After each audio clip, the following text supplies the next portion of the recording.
I've done columns before where attorneys and financial planners have talked about do-it-yourself wills and trusts.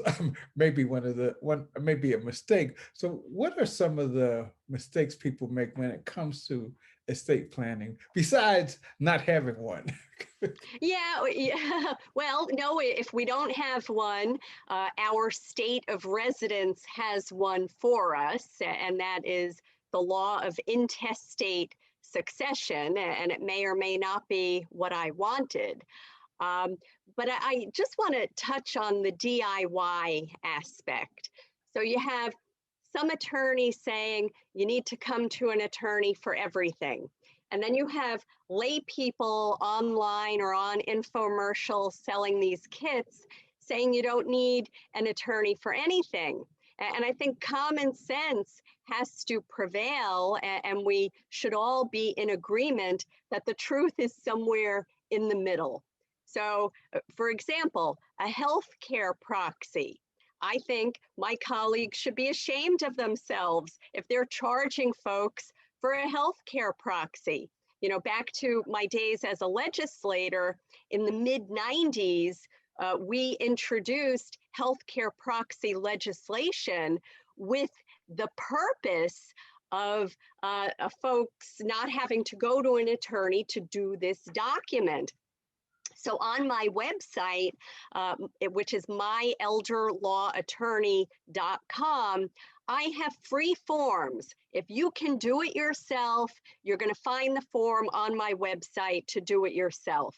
Should we do the will or the trust ourselves? Absolutely not.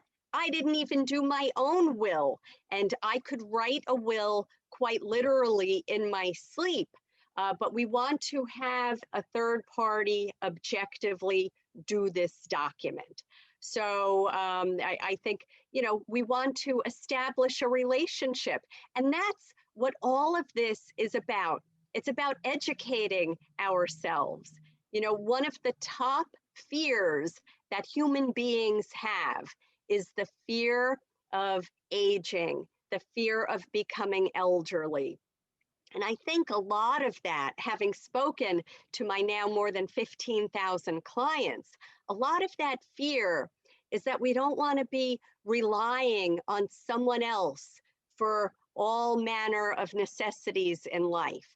So let's think about what can the me of today do for the me of 25 years from now? And that is creating a healthcare proxy where I name someone to make my medical decisions, naming someone under a financial durable power of attorney who can handle my finances. What happens when we don't have these documents in place? Look at the Britney Spears saga. She, you know, was a young, healthy woman. She didn't have advance directives. And when she had whatever problems the court found her to have, she was at the mercy of her father applying to become her conservator.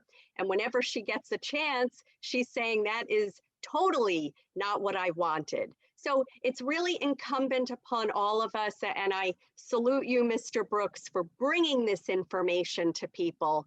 And I promise you that taking the first little step, educating ourselves about all of these advanced directives and thinking about how I'm going to protect my children down the road is really empowering, and it takes a little bit of the fear out of aging.